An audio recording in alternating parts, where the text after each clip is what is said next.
Hari Om and welcome to all the Divine Atma Jyotis to today's AVSC Satsang. And today is a wonderful day, like any other wonderful day.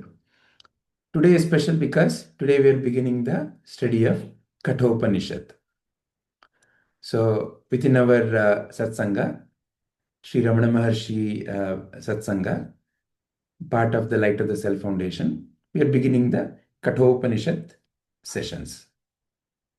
And as we discussed already, our Vedantic teaching happens by, first of all, Vedanta itself is certain inner, deeper truth about life discovered by various great masters. And through time immemorial, they have selflessly shared it with all the humanity so that it becomes a light for all the humanity.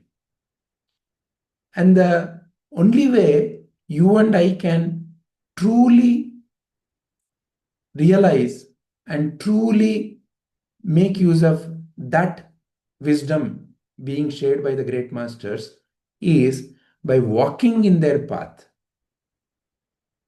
by taking steps in our life to, in a way we say, right, mimic, to mimic. So to mimic our role models. And the best role models are those who are situated in truth. So when you and I walk in the path of the great masters, and the path of the great masters is simply truth and service. Satya Seva. So to have affinity towards Satya and to be of value to the world. Atmano mokshartam jagaditayacha. So with this attitude, when we participate, Vedanta becomes lot more meaningful, lot more wonderful. It becomes truly a transformative power. And what we will be doing in our Vedanta session is, we are blessed to have Sadguru Sri Prabhuji as our Sadguru and guide. He has given talks on various Upanishads. And Katopanishad, he has given about 103 talks. These are not really 103 videos. What he has done is, he has spoken and split them topic-wise into 103 small videos. Each video is only about 8-9 minutes. And what I have done is, I have put all this 103 into a list and I've shared it here. So this list you already may have.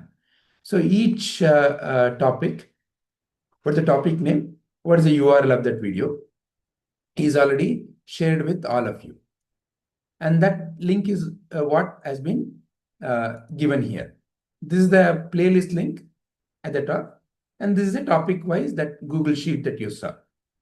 So you're welcome to go through the playlist directly, as well as you can use the topic-wise. So to navigate your learning. So this is the Shravana part. And the Manana part, we will be going topic by topic. And we will know, how this entire thing is panning out in few sessions. Then we can alter our speed and approach. But for now, what I'm proposing is, so as an example, I hope all of you have gone through the videos. So today we can pick up starting with the introductory video. So any one of you can share what are the primary ideas that you got from that video.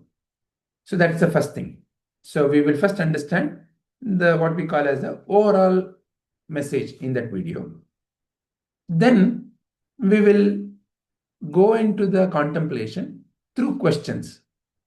To begin with, I have brought some questions and we will be putting them one by one onto this slide, and we will discuss that. Now, who can share the understanding and who can discuss about the questions? So the way I am proposing is, so I may call upon one of you to share your understanding of that video. Whatever you understand, you please share. And if somebody else feels that there is something more, they can add. Similarly, for questions also, I'll call one of your name and you can share your viewpoint. And somebody can put a question to clarify some of the understanding that you may have shared. So this is a very important part of the Vedantic learning process. In Vedanta, if you've gone through any of our Vedantic texts, the entire tradition is built around this discussion.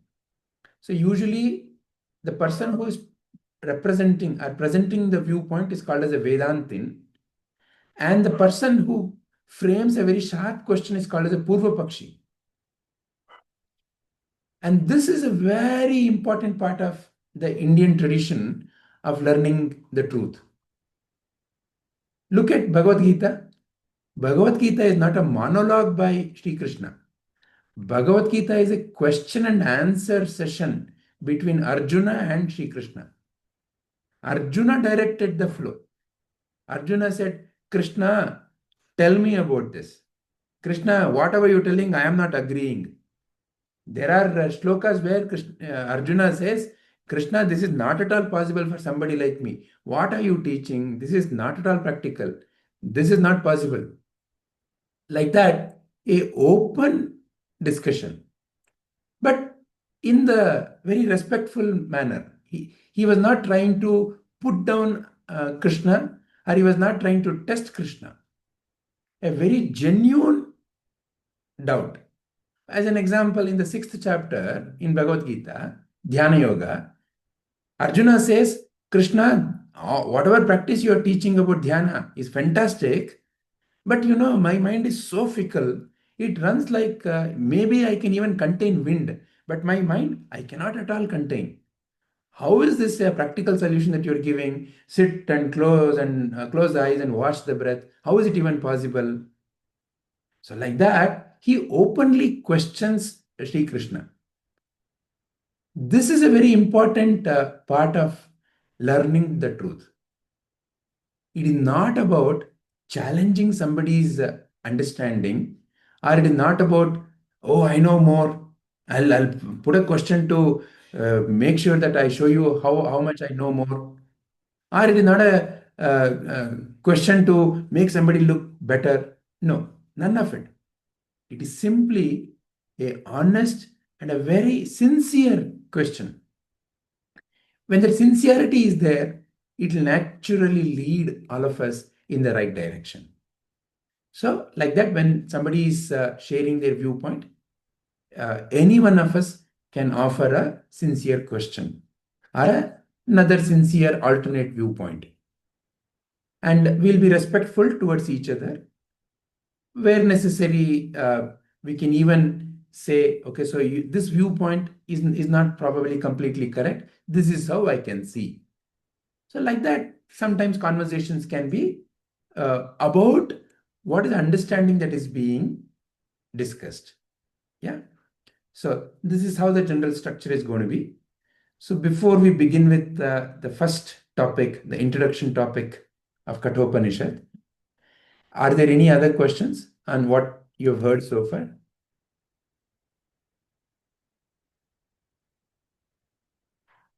Okay.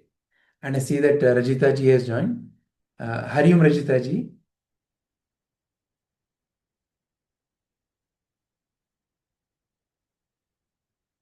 Am I audible to you, Rajita ji? Hari Om Vijay ji. Hari Om ji, yeah. So we had a short introduction of everyone. You were missing at that point in time. Can you kindly Yes, shortly Vijay ji. introduce Sorry. yourself? Yeah.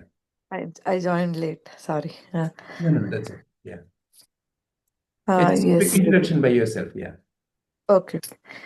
So, I'm Rajita. I have joined this Atma Jyoti Satsang Light of the Self Foundation in the year 2020. So, till now, I was serving in this organization as a volunteer. Like I used to teach I-Leads, kids of this organization, science toy models. Now I have from past 2 years, 2 years back I did AI course and I have joined WizKids Gurukul. I have been in the technical team for past 1 year, and now I have changed to a mentor. I'm working as a mentor in WizKids Gurukul. So this is my career journey. As a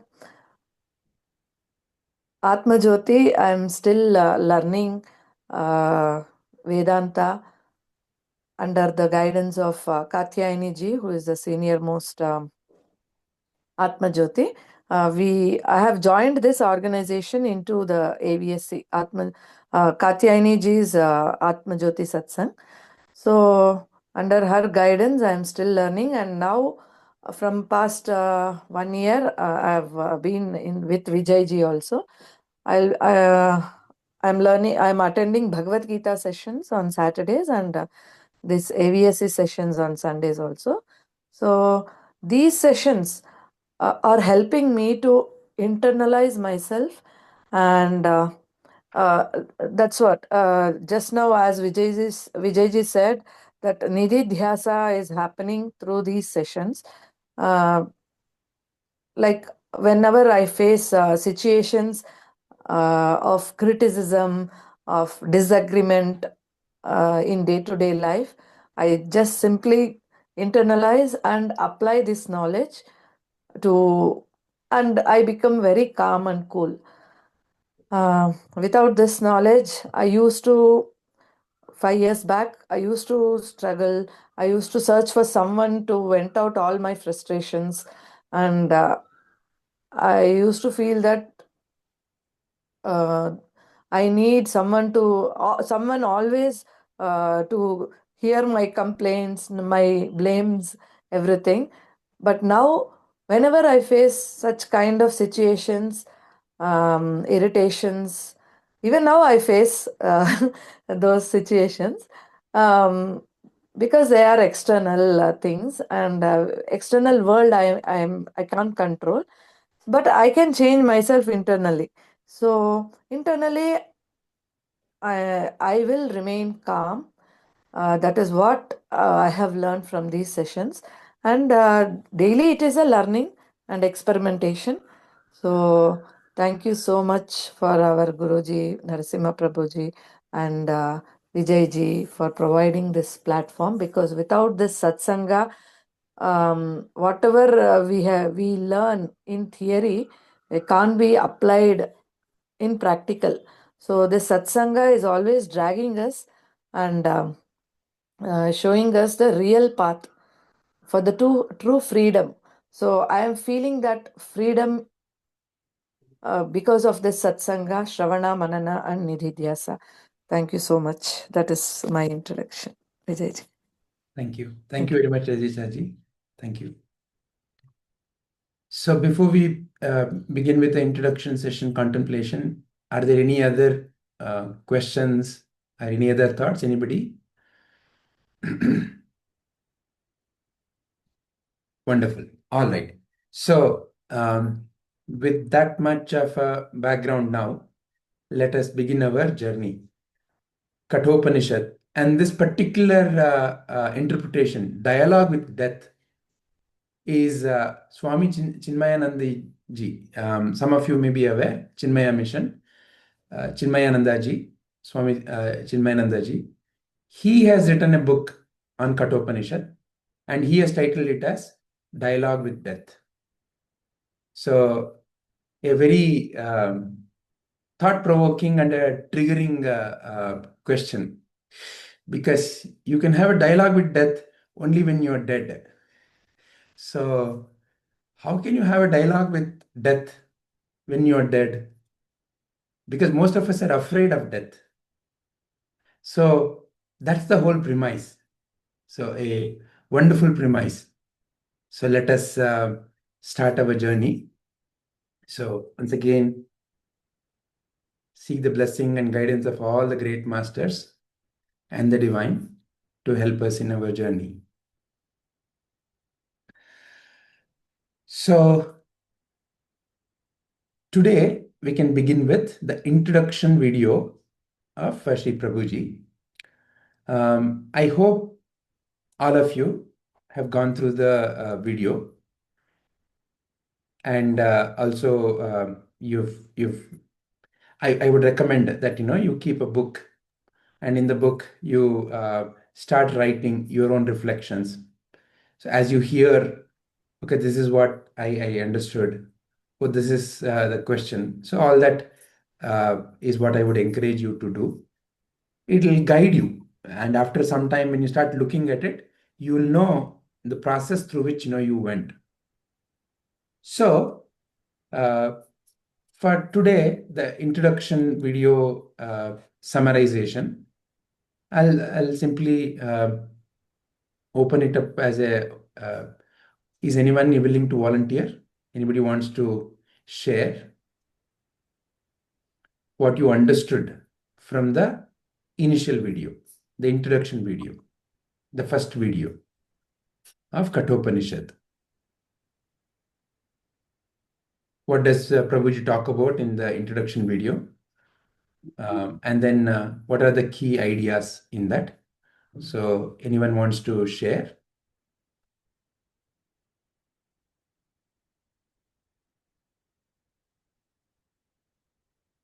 Okay. So Sorry, Vijayji, I didn't go through that video. So I have an idea, Vijayji. Like, can we play that video here itself and share the understanding? Because that's what Purnima ji is doing in her AVSC thing. So just an idea, suggestion. But you can think about it, Vijayji. Okay. Padmajaji, you want to say something? Yes, even I feel the same because even I couldn't go through the video. So Vijayji, if everyone is okay, I don't know. Maybe a few minutes of video, whichever is like 5-10 minutes or whatever, and then we contemplate on it and talk about it. Because I'm not sure how many have actually seen the video. Okay. Just a quick show of hands. You can use your Google Hands to show. How many of you were able to go through the introduction video? Okay, Sarvanji has been able to. Anybody else? Okay. So Sarvanji, you are in gross minority, looks like. Okay, even Kamalaji and Anupamaji have gone through it. Okay, all right. Okay, slowly people have started coming to your camp. Okay, all right. So it looks like only. If needed, I can give a very brief intro, and then we can go into the details. You can share the details since everyone has to go through the full slope. Yeah. So this is my viewpoint. Please feel free to share alternate viewpoint. When you put that 10-minute effort to go through that, it is highly valuable. Not that during the session we should not be watching the video. It is not in that way. But when you make that commitment to yourself, it will really help you. So therefore, for another 1 or 2 sessions, I would recommend that we can keep the number of videos very small, because like I said already, as an example, this introduction video, right, is only about 13 minutes. This is probably one of the longer ones. Very few are longer videos like that. Otherwise, rest of the videos are all like 9 minutes, 6 minutes, right? So I would encourage that, we take that effort, we put that effort, and we just listen to it once. And with whatever questions we have, we come. It'll help a lot. Otherwise, what happens is you see the importance of manana is you listen, and then when you're contemplating, you're contemplating based on your memory of that. When you listen right now and when you reflect, it is like, if I ask you, what is the last sentence I said? You have a very clearer understanding of it because you have heard it just now. So in our mind or our brain, we have a conscious part and a subconscious part. The importance of having listened to it and come and present is when you've heard it, let's say yesterday night, you slept over it. Today, when you have to come and say it, you have to bring out your own from the subconscious mind. And that is the most important churn. It is not about saying it right away. Right now, if you listen and if you reflect, you may catch it, but it may not have got internalized. So therefore, my recommendation is to, even if you take, okay, only 2 videos per session, please understand, our batch is slowest batch among all the other AVSCs. So from 2021, we took almost 2 years to complete Tattvabodha. We took another 2 years to complete Aparoksha Anubhuti, and almost another 1.5 years to complete Advaita Makaranda. So we are those, you can call as slow movers, okay, sloth. So in our satsang, there is no time constraint. We take one dip and then like we will be inside water for as much time we want to come out. Correct. So therefore, have no worries, no tension that, oh, do I have to do a lot of work? No. But in my experience, if you've heard it, and when you are reflecting after you've heard it, after some time, you'll have to bring it out from within you. And that churn helps. Yeah. So therefore, my recommendation is like that. Rajita ji, Padmaja ji, is this making sense? Yeah, I think it definitely makes sense. Anyways, you can take a call, or another option is for today at least, is it possible? Because it's just we are beginning. Maybe from next session onwards, you let us know that these are the videos that we would be covering in the next session. Please go through 1 and 2 or 2 and 3, whatever. So that is another option. Wonderful. However, the call is yours. Makes sense. Yeah. So for today, we can begin with the introduction session video. And after that, because Saranji has gone through it, he can summarize and we can contemplate. Yeah. And from next session, I'll mention. Yeah. Rajita ji, is this okay? Yes, Vijayji. Even I had the same thought. And whatever you explained, it's also very good that subconscious thoughts should come out, because it's not a memory game that we are doing here, just listening and yeah, got it. Yeah. We'll follow that, Vijayji. Okay. Awesome. Wonderful. Okay, great. So then let's go into the first video.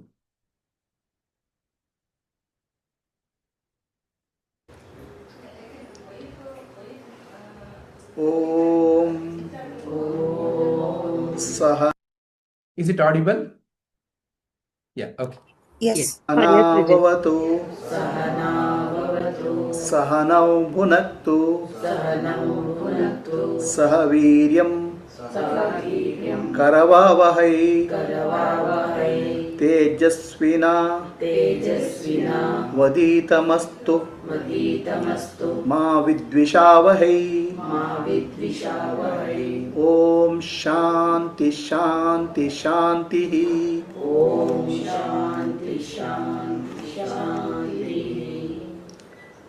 I welcome all Atma Jyotis, divine light of the self, for today's satsang on Katopanishad. Just now we chanted Dhyana Shloka of Upanishad. Om Sahana Vavatu. Om is the name for Brahman, Supreme Reality. Okay. We are praying to Brahman. Sahana Vavatu. Protect us.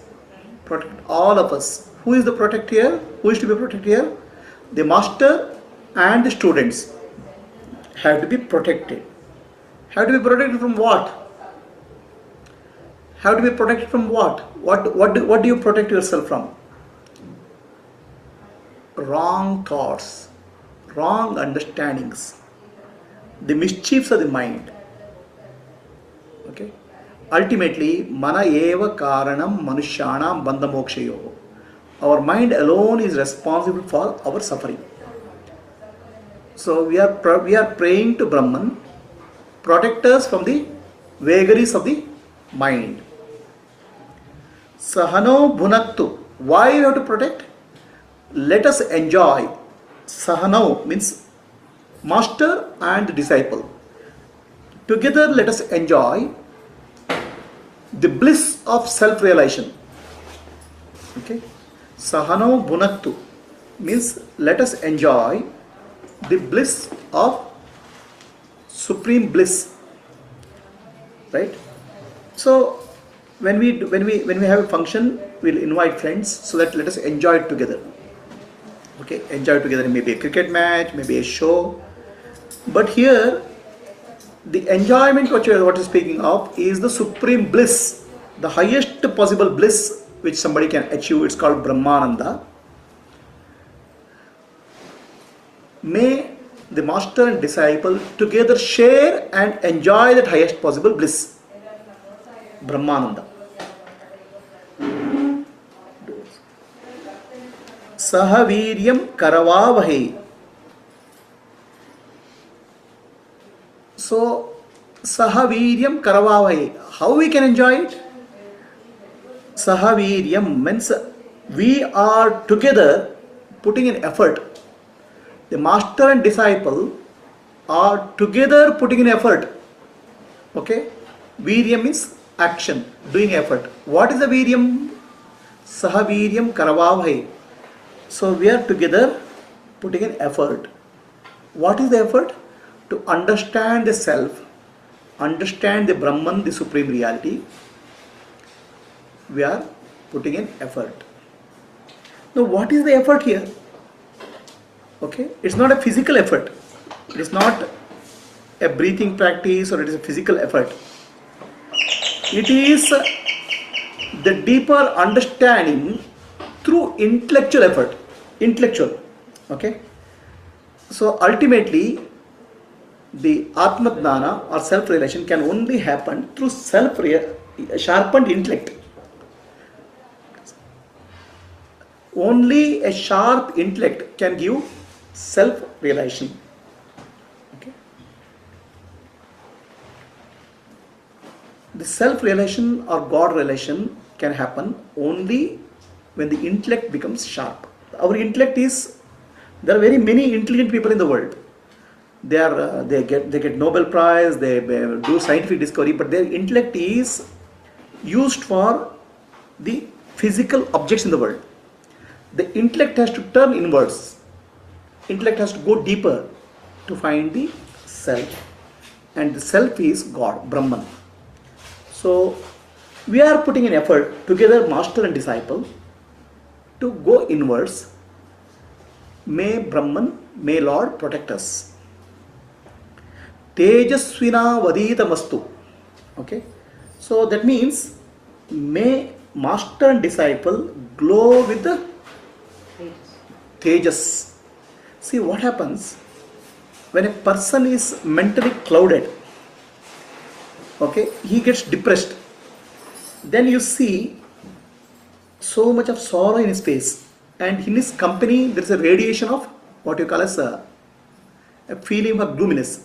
A person comes and he is not, you feel uncomfortable. Why? There is no light, there is no tejas in the face.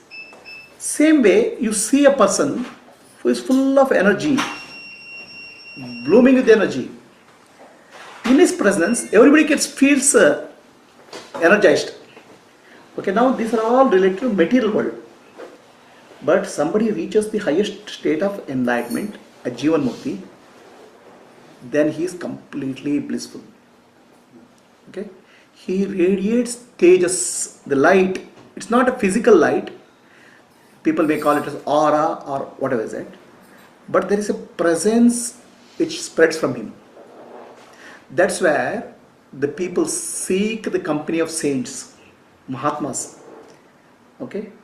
So there is a radiation which happens from that person. The radiation becomes, his mind has become silent and peaceful. In that silence and peaceful, there is a radiation. That radiation is called Tejas. Okay? So may Brahman bless us, the master and disciple, with the highest possible Tejas, the Brahma Tejas. See, you get a Tejas, somebody gets a job, immediately his face glows. Okay? But think of the promotion, then face again becomes small. They just goes dim, it becomes dim.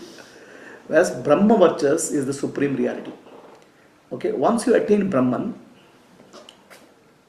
you always radiate that. That radiation is called Tejas. Right? Ma Vidvishavahai. So, Ma Vidvishavahai means there is a prayer. O Brahman, protect us so that the master and disciple don't hate each other. What is this question of hating each other? Okay. See, Atma-jnana or self-realization can happen only through sharpened intellect. Very sharp intellect. Okay. That can happen only through study of Vedanta and Upanishad. That's why Sri Krishna says in Bhagavad Gita, Nahi jnanena sadrasham pavitram udyate. Only knowledge can free you. Okay. Now, if that being the case, what is the instrument of knowledge? The intellect. The only difference between human beings and animals is the intellect. Okay. And because of this intellect, human beings have done so many marvelous things. They have gone to the space, they have gone to the, they have launched rocket, they have gone deep inside the ocean. They have done everything with that intellect. But that intellect cannot go inside. It's always focused on the objects. So for that intellect to go inside, to see what is within, okay, the intellect has to become subtle. Intellect has to become sharp. That sharpness and subtleness can only happen through teachings of Vedanta and Upanishad. No other way that subtleness can reach you. Now, in the process of achieving subtleness, the master and student can have a discussion. Okay? In that discussion, there will be different viewpoints. So the different viewpoints should not lead to fight. Okay? See, you see the debates nowadays, right? Nobody listens. Everybody is fighting with each other. So here, the teaching master and disciple have a debate. The debate is not, master is not trying to defeat the student. Student is not trying to defend the master. Both are trying to uncover the truth. Okay, both people have the objective of uncovering the truth. In that, some different opinions may come. So, prayer to Brahman is, this difference of opinion may not turn into dvesha or hatred. The difference of opinion may lead us to the truth rather than hatred. So this is the prayer. Okay? Ma Vidyushavahai. And Om Shanti Shanti Shanti. May peace be there for all of us, within and without. This is the Dhyana Shlaka. See, the way Upanishad, the Atma-jnana, the self-realization can happen only when there is a dialogue between the master and disciple. Okay. It is said in Upanishad, the earlier days they used to create fire with the two sticks like this, rub two sticks and burn the fire. So that spark will come. So like that, if one stick is there, the fire cannot be there. Another stick is there, the fire cannot be there. One stick is the master, another stick is the disciple. So together, when they have a sharp understanding, that fire will be there. The Atmanana means in that fire, oh, that what you call as aha moment. Oh, Master is saying, you are Brahman. I understand I am Brahman. That is called Atmanana. That intellectual noise is gone. Okay, so for that a dialogue has to happen. So this is the Dhyana Sloka. Let us together repeat the Dhyana Sloka once again and then go to the Upanishad. Om Sahanavavatu Sahanau Bhunaktu Sahaviryam Karavavahai Tejasvina Vaditamastu Ma Vidvishavahi Om Shanti Shanti Shanti.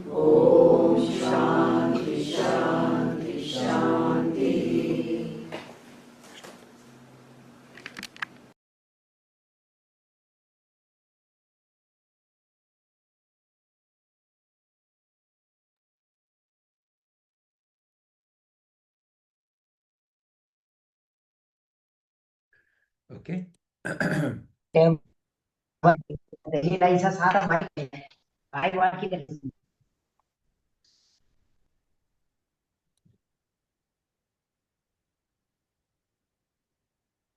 All right. So we'll begin now. So Saravanan-ji, you wanted to summarize. Is there something that you would like to add? Now that we have heard the video, is there something that you would like to share as your summary? Yeah, basically, the way I always see it is before we begin any journey, right? The first thing we do is like start with a prayer to ensure that there are no distractions, and even if there are distractions, need to have that energy to ensure we continue and like reach the destination, right? And it's not about my own preparation, and while I do, like you also seek the support of the divine to be with you, to guide through the journey to the destination. And so so in this case, the journey is about trying to learn the scripture from as a student from a teacher, and we want to ensure that like as we are starting today, it's going to be a long journey, and we want to be able to stay together throughout this journey. And there, as you said, there can be like through this journey, many interruptions can come, while as a satsanga, like stay together, and each one motivates another to show up and like learn and try to get the real knowledge, right? Because one is the teacher is while the teacher is teaching, the way each student understands it is going to be very different, because each one is going to learn from their point of view depending on where they stand today, right?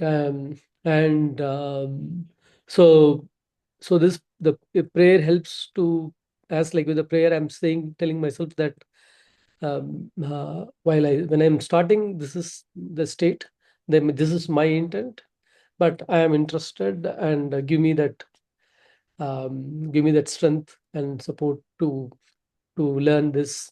Whatever the interruption may come, I want to go beyond that and learn from the guru of the knowledge in the purest form towards the end, if not in the beginning right away. Towards by the end, the knowledge as is what I would like to get, right?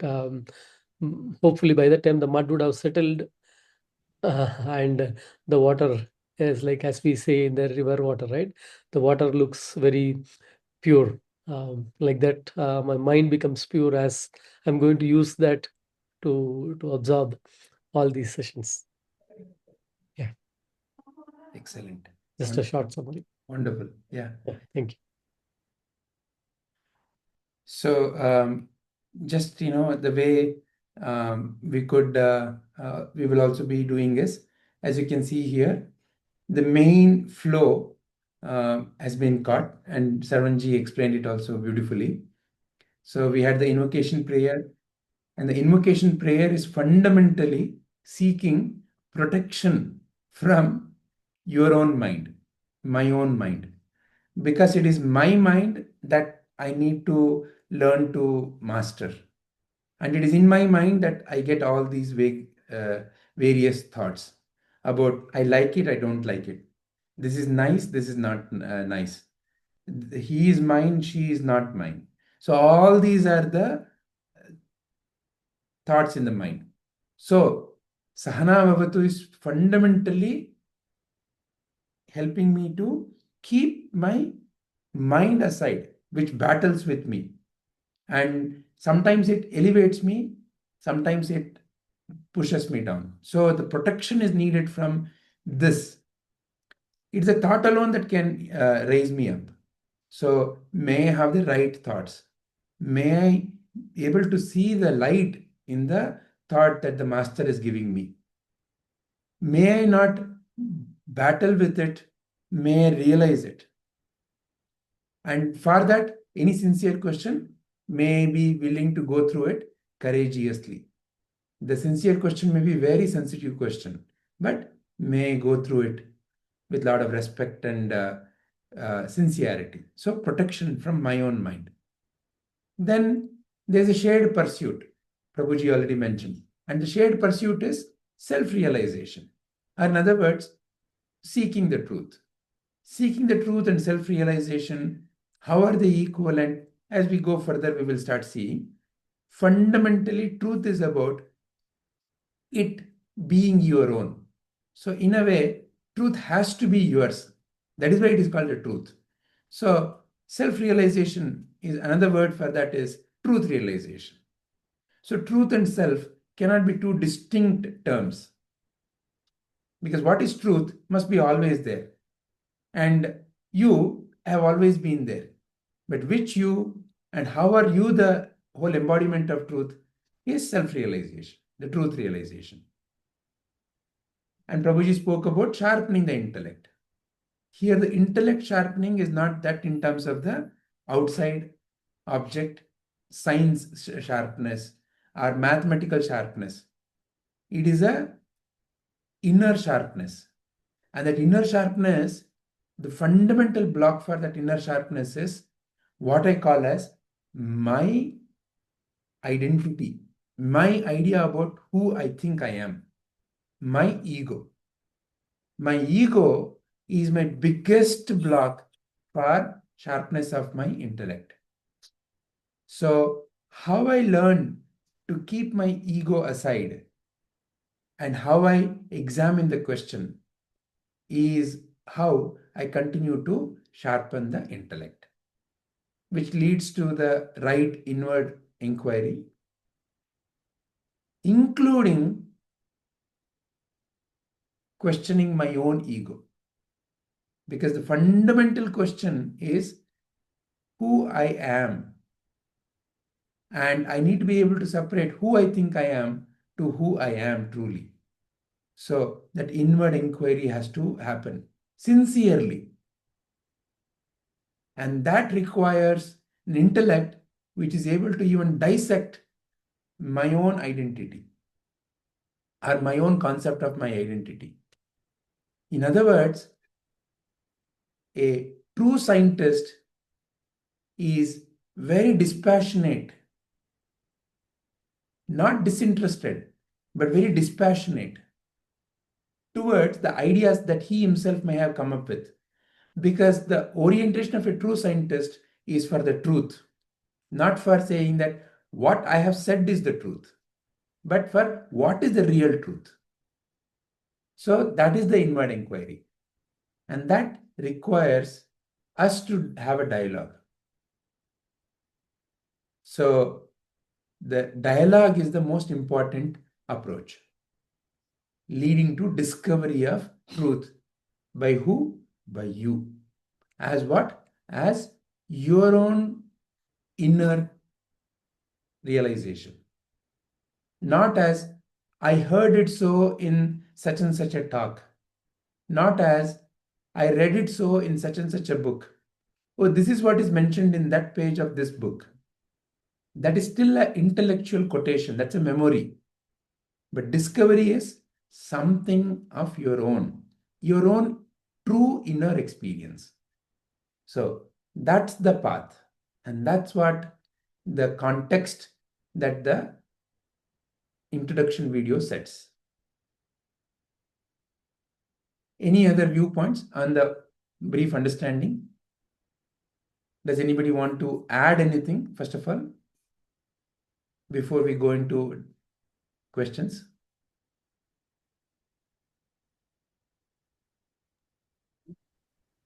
Vijayji, Yes, that Ji. was very, very, very insightful. They protect me from my mind, which brings out the ideas, actually it's there, but the protection is needed from my own mind, from my own thoughts, for what do I think of it, and what is the reality. So that is very, very this thing, I need to be protected from my own mind. So this I found it very, very insightful, what my thoughts could be. I could be thinking that I'm right, but no, I could not be right. So even to understand that and to protect God Almighty or the Brahman, please protect me from that. That's very, very insightful. Yeah, thank you. Wonderful, Ji. Thank you. Any other thoughts or feelings? Okay. Then we'll begin with some questions. Vijay, Yes, yes, sorry, Rajni. Vijay. Yeah, no, please, please. Ah, Yeah. why this intellect becomes dull, Vijayji? And what is how can we see, prevention is better than cure, right? So how can a jivatma does jivatma have the control of sharpening or the way, to vary the intensity of the intellect? First, that is first question. And if so, we can avoid the intellect to become dull. So because we all are aware that I am Satchit Ananda Swarupa. So that clouds, that knowledge is covered by the ignorance. So initially, how does Jivatma have the control to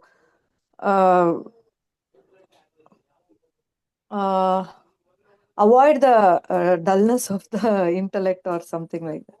I don't know if I have framed my question the proper way, but See, did you whether understand? I'm capturing your question correctly, why intellect becomes dull? Yes. Does the individual who you are referring as Jivatma Yes. have capacity to sharpen? Yes. Is this what you're Recognize asking? that. Yes, yes. Does the individual, how can the individual recognize that his intellect is dull and take the precautions to not go lower and lower like that? Okay, how can an individual recognize that his or her intellect has become dull? Yes. So why intellect becomes dull? How can they recognize? And does individual have capacity to sharpen? Is this Yes, the yes, question? yes, yes, yes. Perfect. Yeah. Wonderful. Very nice. Excellent question. Does anybody want to first share your views about There are 3 sub-questions. Any views? Why does intellect become dull? Yes, Rajni ji. Yes, there are many reasons to it. If we are outwardly only this thing for worldly pursuits, that we are always for that, then the intellect may become sharpened only for that worldly pursuits. But in that race, my intellect could be, suppose I want to, it's a greed, I want to collect more money, more money. Then I may even go the wrong ways because the idea is only to have the money. Now the means has become not important, but the target or that aim has become important. In that pursuit, I may be greedy, I may take to wrong means to get that money. So with that also, I can make my intellect become dull. So And you how are of can the I? opinion that pursuit of worldly goals has made the intellect dull. Yes, in the longer run. But you see the contrary, right? So for example, a scientist who is looking for some drug discovery becomes more and more sharper in the process, or a businessman who is setting up a business over the year becomes more experienced and becomes sharper in the business sense. Any field of activity that you take, we value the experience, and experience means their intellect has now become sharper to talk about that particular topic. We call them as experts. So how come Mhm. the worldly pursuit made the intellect dull? What is the dullness here? The dullness over here is only that you are outwardly directed in the sense, and that may not give you peace. That may not give you the this thing. If you happen to see this, might be these experts may be very, very good, but I'm not too sure if they have attained that internal peace. And again, if it is the thought process is to help the other person or to help the world, they might have achieved something. But if the intellect is only to help myself and I don't care about the other person on my way, that could be a very different thought process. Okay. So you're talking about dullness in a specific area, which is nothing but an inner area or an area about overall understanding of life. In that area, they have become dull. Those who are pursuing material goals. Is that what you are saying? Correct. Okay. And it has become so because their pursuit is only about external goals. Hmm. That is your viewpoint. Wonderful. Very nice. Santiniji, you have something to share? Yes, Vijay. For me, I felt it could be that I'm thinking too much about some things. Uh, like if I have a problem, overthinking about it, and might not be like. Mm, and that's influencing my decisions or thoughts. That's what I felt. So overthinking is the cause of dullness, is your viewpoint. Yes. Okay, Rajiniji's viewpoint is pursuing external goals. Your viewpoint is overthinking. Okay, very Yeah. nice. Any other viewpoints? Does anyone else? Excuse me, Vijayji. Yes, Here, Nandini. you use and disuse theory, Darwin's. Okay. Give load to brain, then it will work sharper. That's all. If you don't use it, it will become dull only. Okay. So your point is, so Yeah. Rajini's viewpoint is pursuit of worldly goals has caused this. Santiniji is saying overthinking. Overthinking. You are saying used versus unused. So whatever part of area of life you've used, it has become sharper in that area. Whatever part of life you've not used it, that part has become unused. So therefore dull. Okay, wonderful viewpoint. Any other angle? Any I think other? Vijayji, its intellect isn't dull, but it is lack of focus, lack of interest or um, I mean, they use where they want. So I don't think it is dull. It's just that in certain areas, it is, yeah, lack of focus. Lack of interest or focus. Okay, that is your view. Because the same person is better in some other space. So definitely his intellect is good enough. Is good. Okay, wonderful, wonderful, very nice. Any other angles? Any other views? I want to share one thought, Vijayji. Yes, yes, Sashiji. So what I am thinking is whatever we do, we just leave it to God and we see happiness or other things. True, but the Whatever question kind is, of job we do. the question, Sashiji, is how to overcome, we will see next. But right now, the question under contemplation is, why has it become dull? So the question is, why intellect becomes dull? That is a question that Rajitaji is asking. So we are looking for what may be the root cause or root causes. So some 4 different viewpoints have come up. It's when mind is only used to pursue worldly goals, it becomes dull. Or when I am overthinking, it becomes dull. Or some parts of the areas of life I'm Expectation. losing. Yeah. I am telling about the expectations. So you're saying it's the expectations that makes the intellect dull. Outcome of the result. Telling about that one. Okay, so expectations are outcome. When I'm focused on outcome, or outcome focus makes the intellect dull, is what you're saying. Yes. Yes. Very nice. Can you explain it a little further?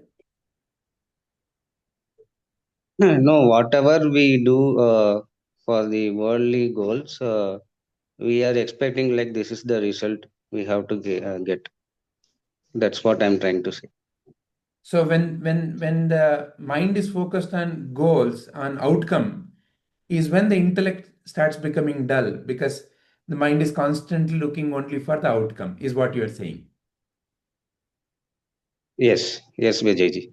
Very nice, very nice. Vijayji, can I add to it? Yes, yes. But Go ahead, Satishji. it may be good or bad, but we just make one result like it should be like this only, like that.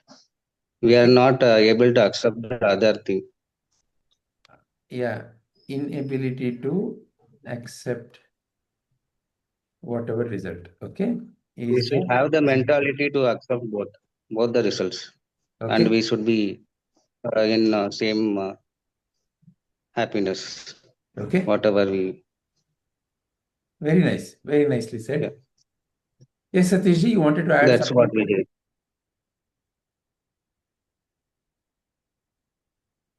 Yeah. I hope I'm not interrupting Sasti. No, I think Satishji has the share. Yeah, you please go ahead. Okay. Like on the same line, I think like if I say like the goal endpoint is if I feel like it is something unachievable, then my intellect might not think on that side of achieving that expectation. So some way, your another viewpoint is when goal or outcome outreach seems to be feels unreachable. unreachable. Then my intellect, I might not apply, or the lack of confidence, or then I would sit back or sit simply, and I wouldn't take to the maximum of my intellect. Very nice. Excellent. Excellent. It's in relationship to what Sashiji already said. Yeah. Yeah. Great. Any other angles? Is anyone else feeling any other angle? Any other viewpoint? Anyone, sir? Yes, Kamlaji. Padma Amma. Yeah, please.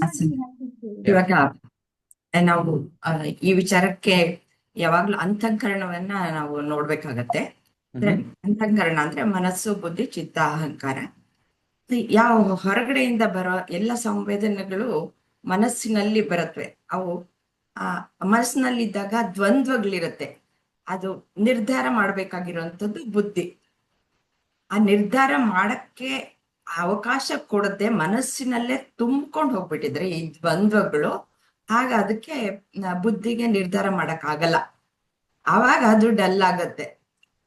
ಯಾವಾಗ ಅದು ಆವಾಗಿಂದ ಆಗ clear ಮಾಡ್ತಾ ಮಾಡ್ತಾ ಹೋದಾಗ ಆ ಬುದ್ಧಿ sharp ಆಗತ್ತೆ.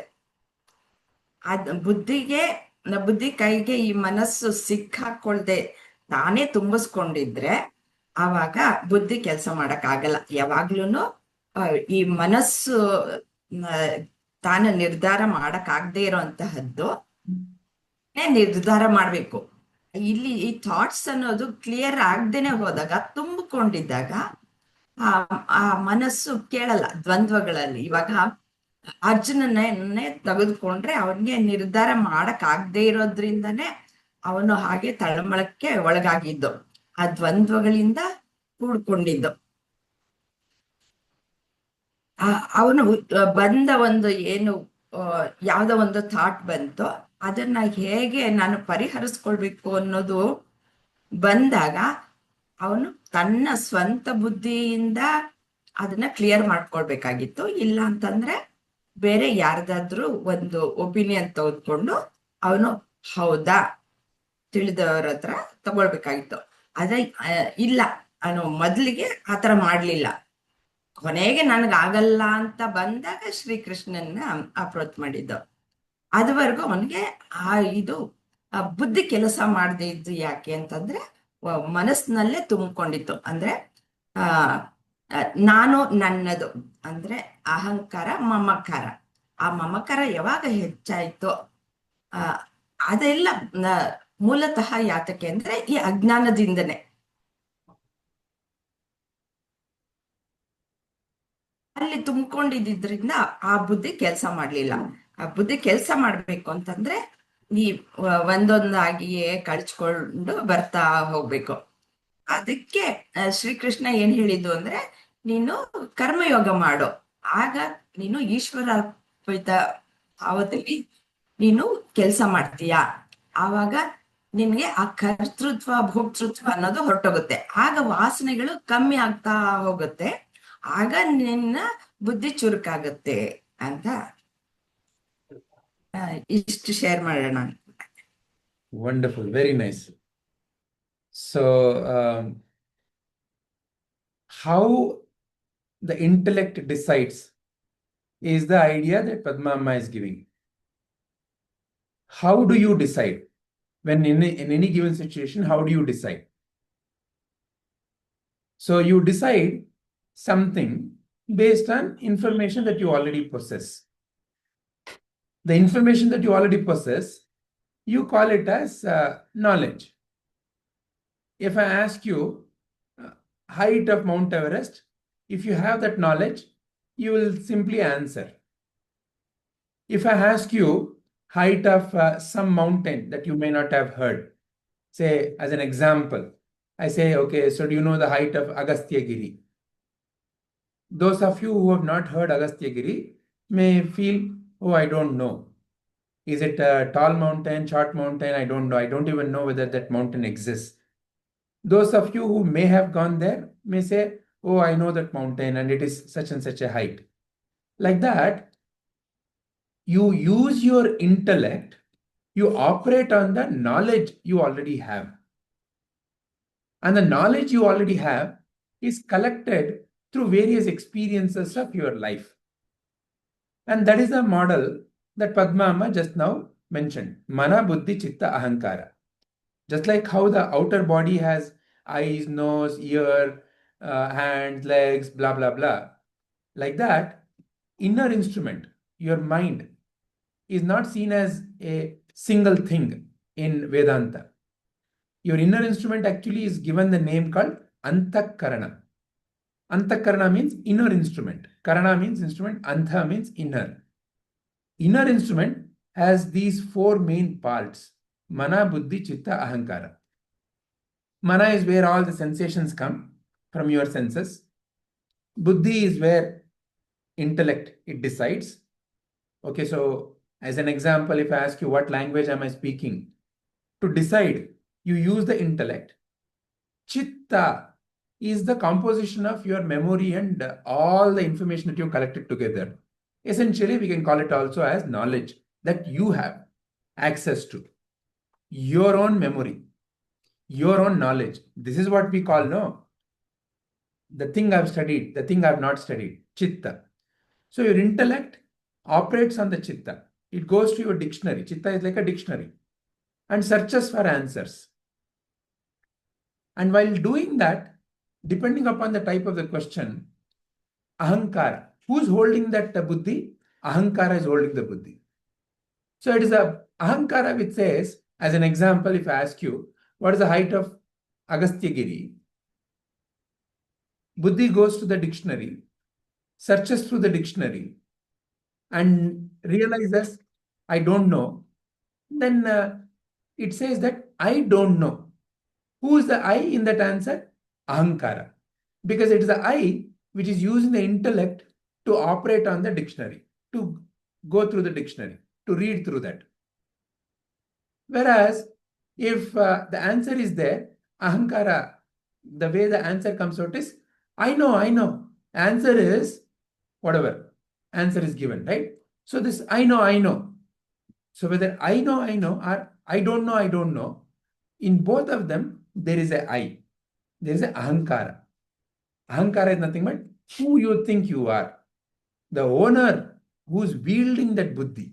The owner who's wielding that intellect. So, fundamentally, intellect is a very natural capacity you have. So, intellect is neither dull nor sharp. Intellect is a very natural power that you have. However, depending upon, various viewpoints have come up, depending upon where you put your mind towards. We have seen, no, those who are playing sports, they start becoming sharper in the sports. Their instincts develop better. They make better decisions in the sports area. Those who are pursuing money, they become better in the money area. But even there, the point that Sashtiji and Satishji made is also valid, which is, if you are focused only on the outcome, even in that area, you make suboptimal decisions. If you are a sports person and if your focus is only on winning, you may not play the current game very well. So the intellect, when it is focused only on the outcome, then also there is a problem. So it feels it has become dull. Actually, it has not become dull. It is just that in that moment, the focus of the intellect is, instead of what needs to be done now, is focused on outcome. Will I succeed? Will I pass? Will I win? Will I get this? So when that happens, then also intellect makes suboptimal, incorrect decision at this point of time. If constantly you're looking at where you need to go on the map, but not focused on the current road, you may cause accident, no? So the intellect is constantly focused on where I need to go, is not at all looking at what is happening right now. Because the traffic condition is right now. Some buffalo may be suddenly coming in front of your car or your vehicle. If your focus is not on the road, then you may cause accident. So in that accident, what somebody may say, oh, his mind was lost somewhere else. In other words, intellect had become dull in that given moment. So intellect has to be used every moment. It is being used every moment. However, when the intellect is focused on future, it may appear dull. But sometimes you may have to sit and plan the future. Then the sharpness of the intellect has to be used for imagining the future. So it is not that Just because it goes into future, it is dull. But where you are using that, when you are using that, is also important. And like how Nalini Amma said, used or unused. Sometimes in some part of the life, you have better understanding. You may be really good at singing, dancing, or sports, or maybe cooking, or maybe with computers. In some other area where you have no knowledge, it may feel like your intellect is dull. If, for example, if let's say I am very good with, say, running, and I have no knowledge of any other topic of life, say about how to make chapati. If you ask me how to make chapati, I'm a blabber. So then, you may say, Are yaar, he doesn't know anything at all. He seems to be dull. But it is not that my intellect is dull or your intellect is dull. It is just that in that given area, you and I may not have gathered enough understanding. Knowledge is missing. Chitta or the memory bank is not there. Your dictionary, you don't have enough understanding. How to think about it is not there. But the ability to think, the ability to make a decision is fundamental to you, to anyone. But whether it can be operated in a given domain, that requires gathering of knowledge, gathering of experience. And have you gathered enough experience? If you have not, or have you gathered enough knowledge? If you have not, it may appear dull. But has it become dull? No.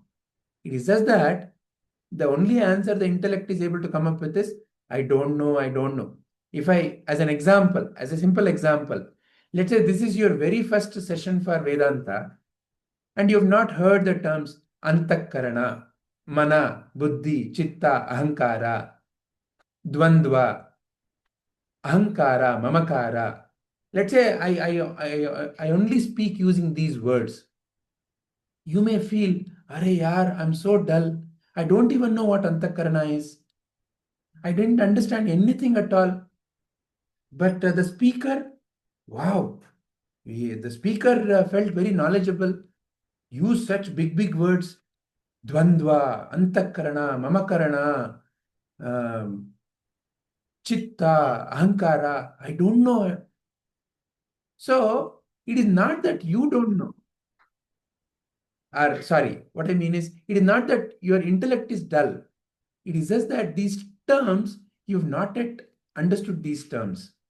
So like that, knowledge becomes important for the intellect to operate. So, in summary, intellect is never dull. Intellect needs right knowledge to make the right decision. Going back to what you just now heard, nahi gnanena sadrisham pavitramidam. Nothing is comparable to knowledge, jnana. In the context of self-realization, in the context of the understanding about the overall nature of the world, in the context of understanding overall nature of you, what we generally call as the focus of Vedanta, what we generally call as spiritual knowledge, your understanding may not be there yet. So in any given domain, likewise, you may appear dull. In any given domain, you may appear very sharp. So all these are also the reasons, and this is how it can be put together. So first of all, yes, Saranji, you want to add something more? Yeah, without I want to see if I'm not going out of syllabus here. Is it? Can I say that I rely on my intellect when I am under the cloud that I am this jiva, I'm separate, and the moment I go through this the teachings of the Upanishads and realize the truth, then I'm not limited by the by the intellect's um,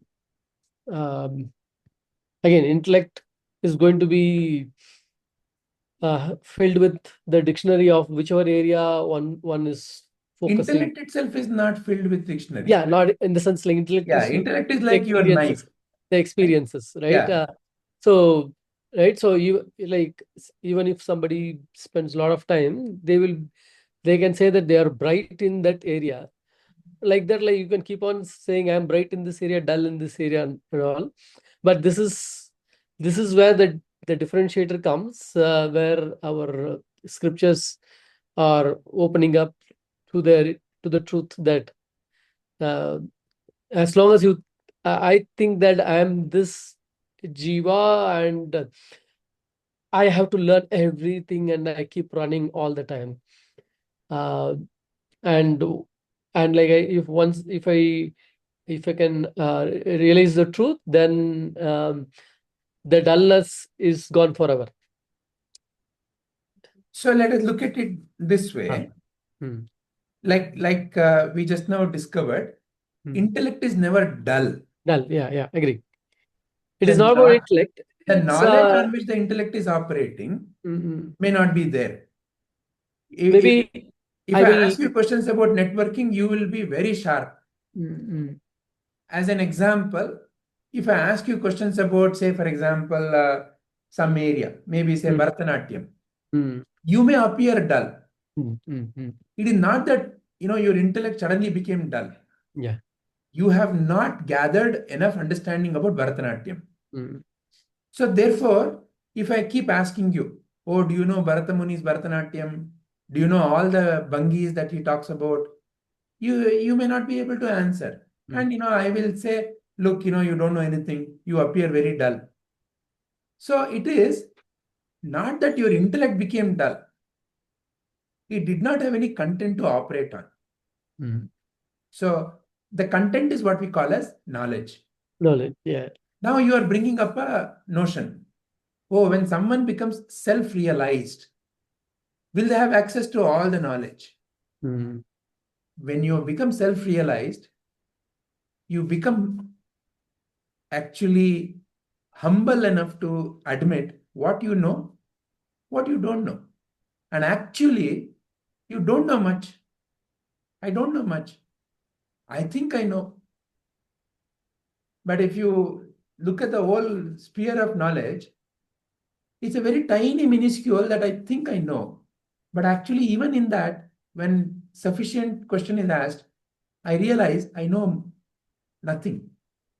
So that realization about what I really don't know, and I am willing to admit I don't know, helps me to become a better learner. And that better learner shows up as one who can ask better questions, can grasp something much faster. Like a small child is able to absorb better. Why? The small child doesn't carry the notion, I know already this much. Whereas a PhD person may find it actually difficult to accept an alternate viewpoint.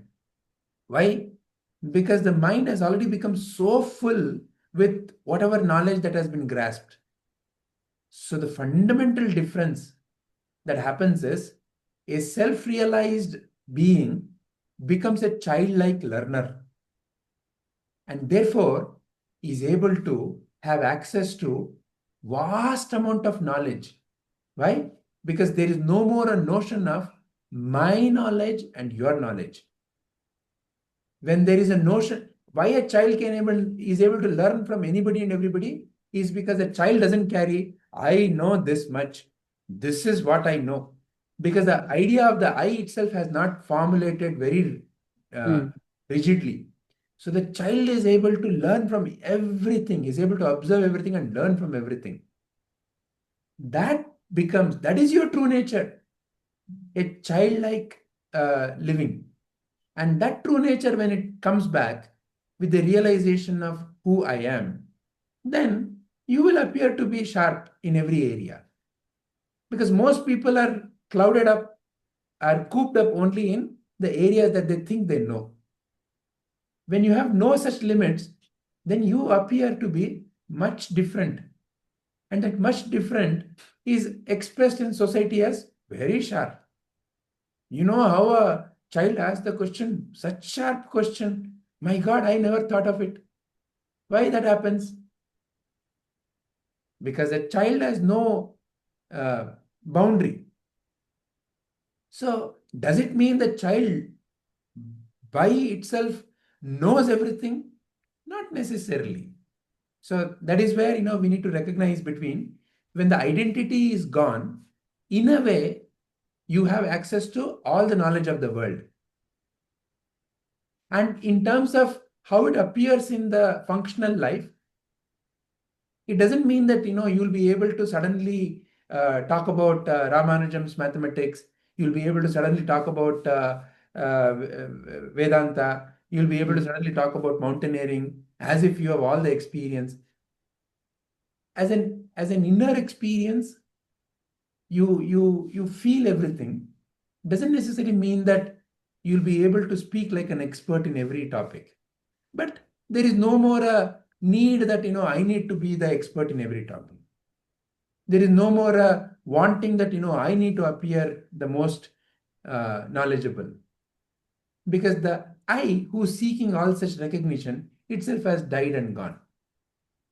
So what you know you say, what you don't know you accept, what you don't know whether it is necessary to learn, you learn. It becomes very simple, straightforward.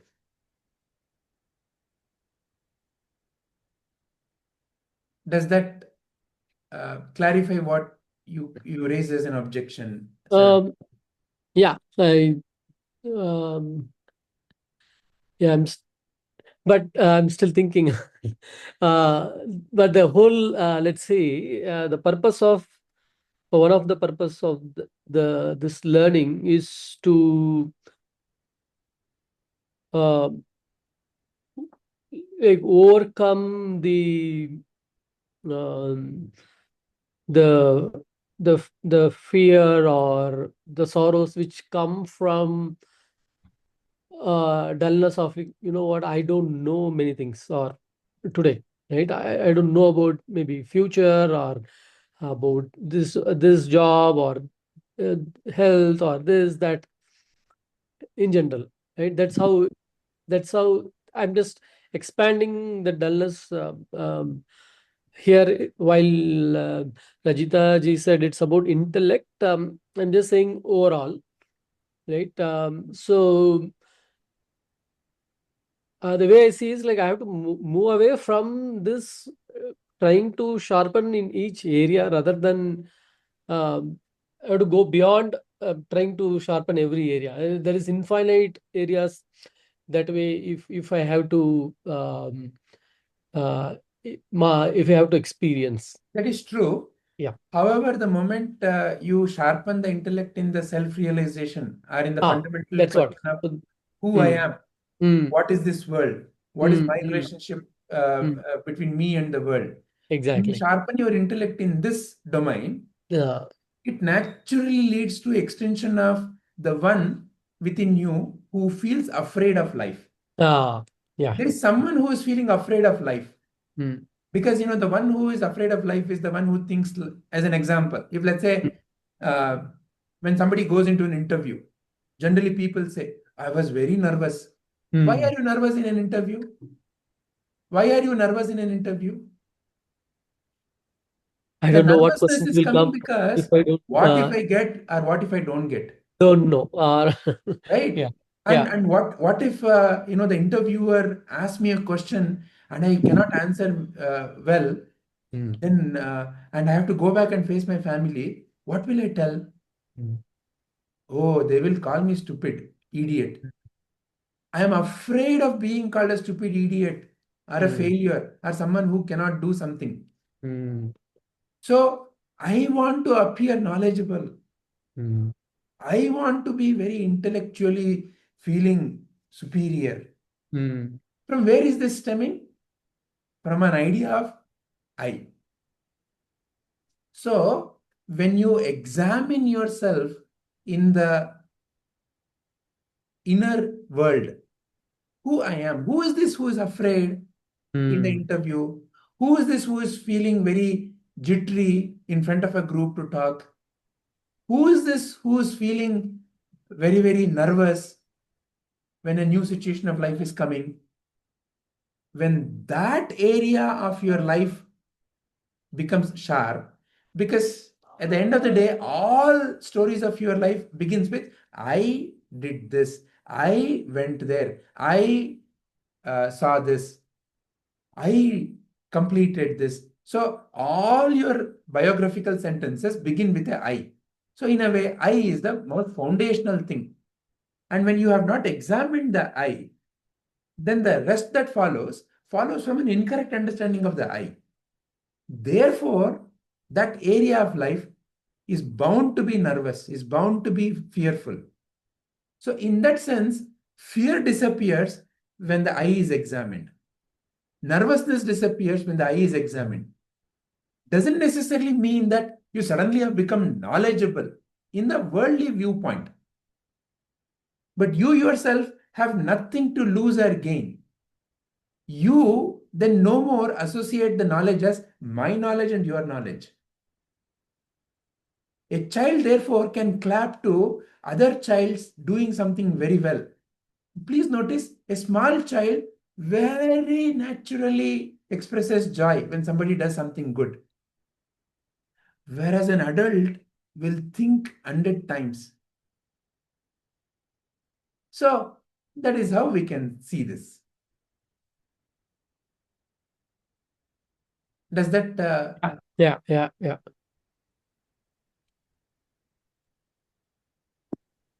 Vijay, one quick experience I will share. When I was initially in my first job, I had, internal, it was IJP. I had applied thrice and failed. Fourth time, I had applied, and one of my colleagues said, because of my stress and tension, she said, like, she's not going to kill you or you won't die. Go and attend.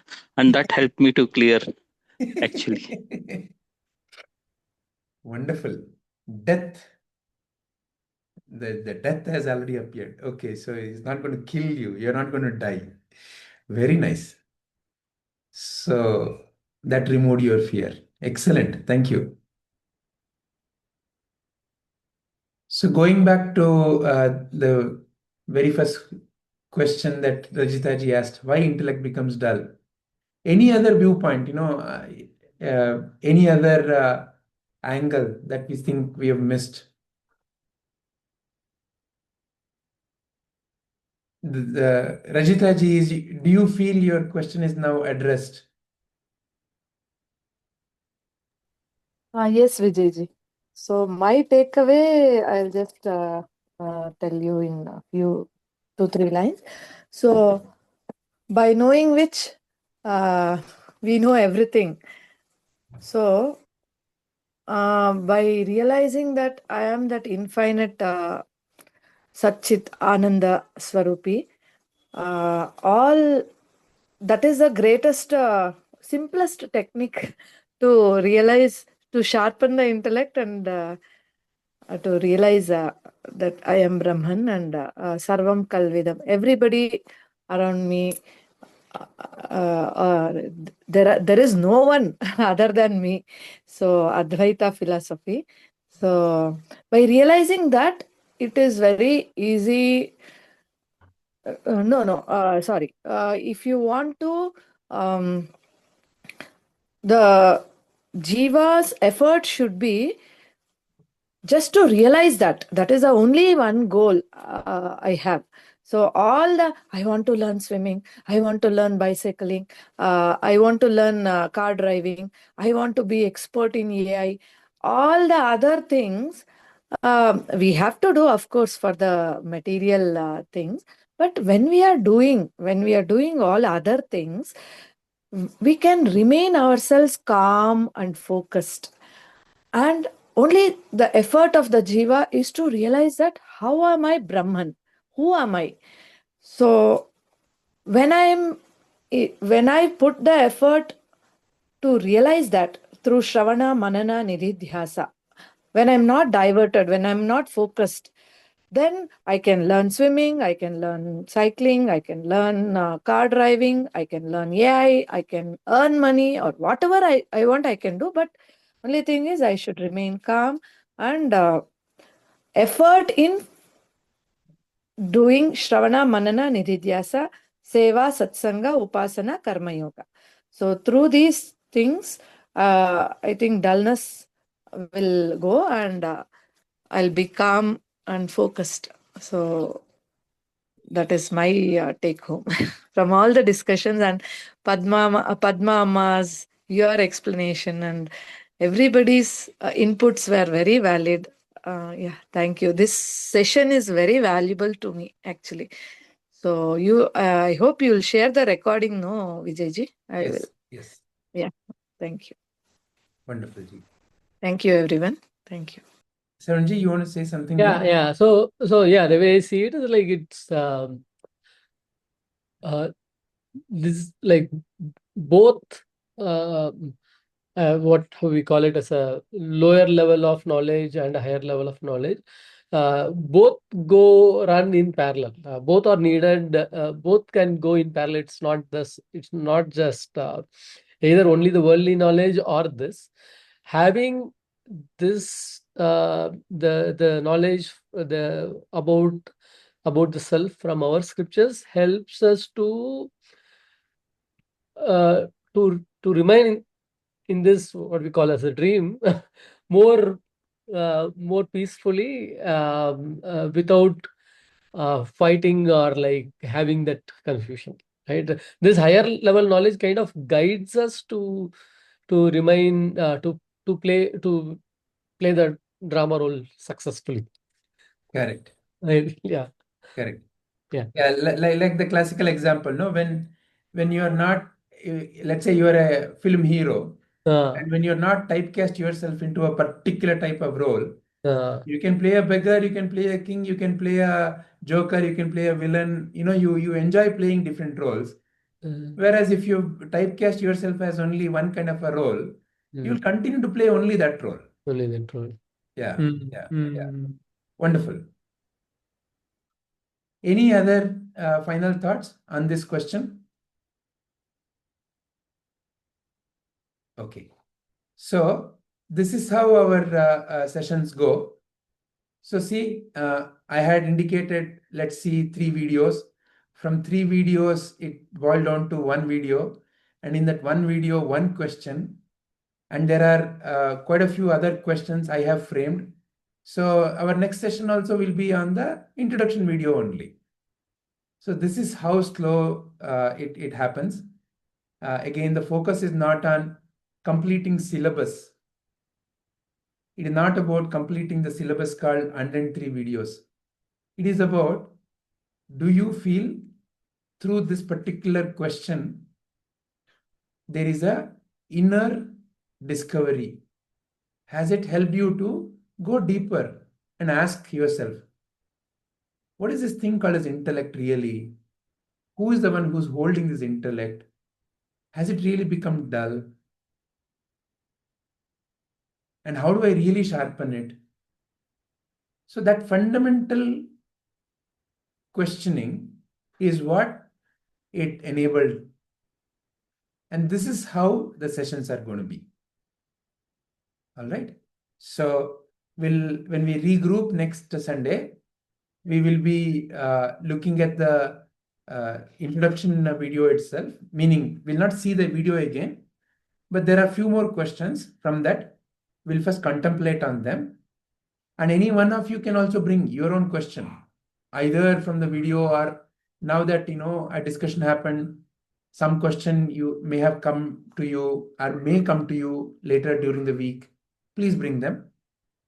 Also, please take the time to look at the next video, Upanishadic meaning, the next video also, just in case if we complete this first one, you would be prepared. The next video, Upanishad. In the next video, Prabhuji talks about what is Upanishad. Okay, so please look at that and come prepared. Any other questions? Shall we conclude?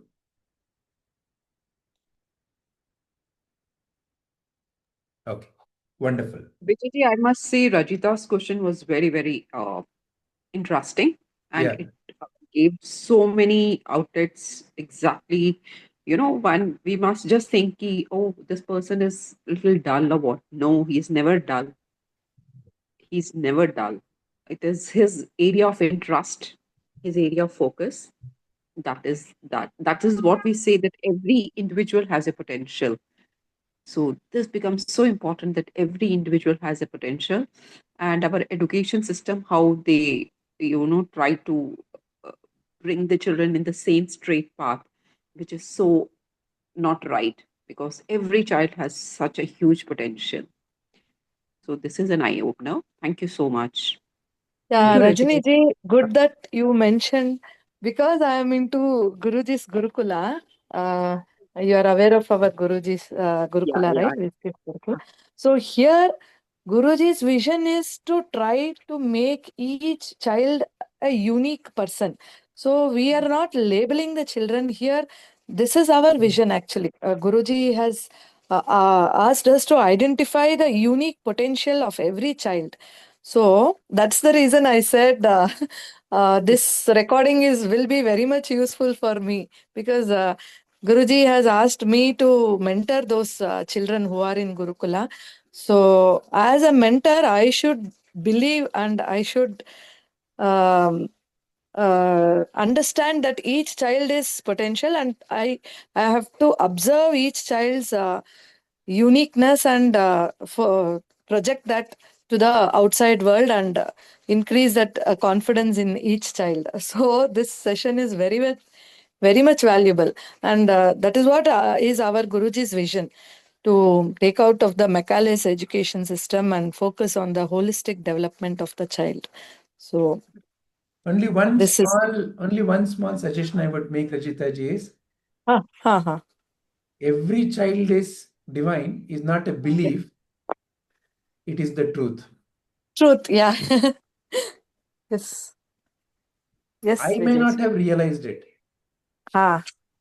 So I would say it as I will realize that everyone is divine, and I'll bring out their divinity. Yes. This is the punch dialogue for today. Beautiful, beautiful. Thank you so much, Vijay. Thank you, Vijay. Thank you very much. Thank you, Rajini.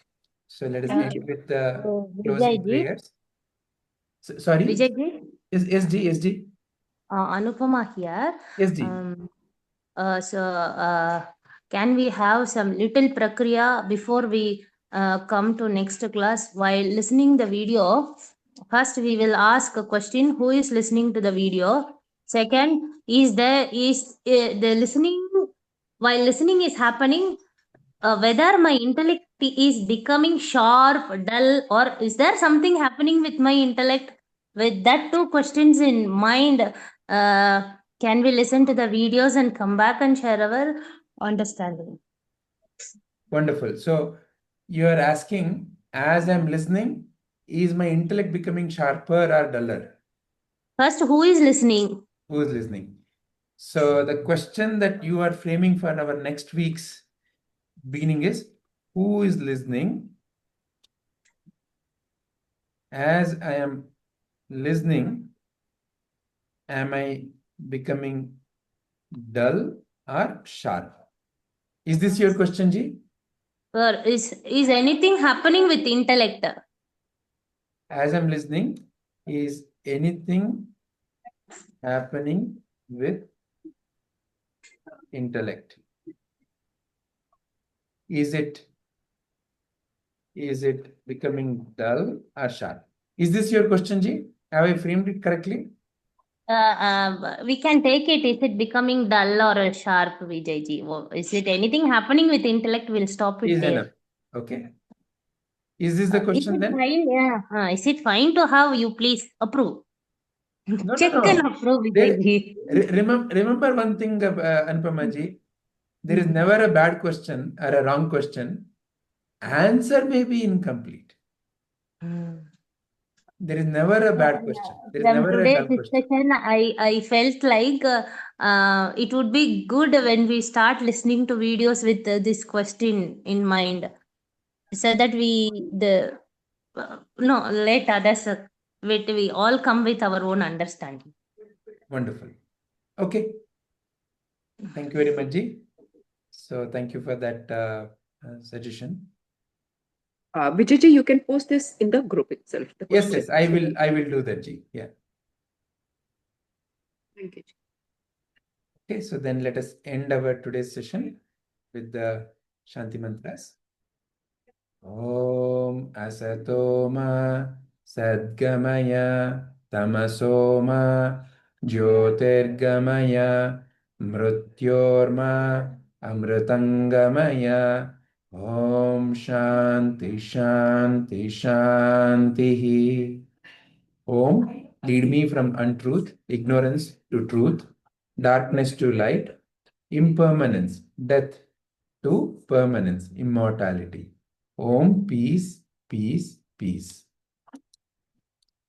Om Purnamada Purnamidam Purnat Purnamudachyate Purnasya Purnamadaya Purnamevavashishyate.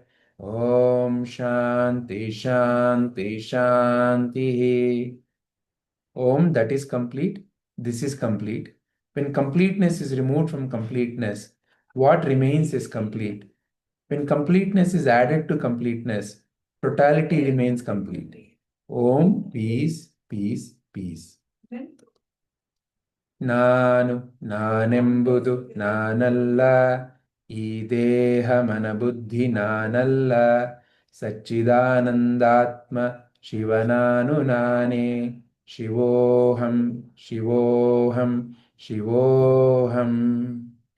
I am not the body, I am not the mind, I am not the intellect, I am pure consciousness, Shivaswarup. Atmadarshanam, Brahmadarshanam, Brahmadarshanam, Satyadarshanam. Recognition of the self is recognition of the whole.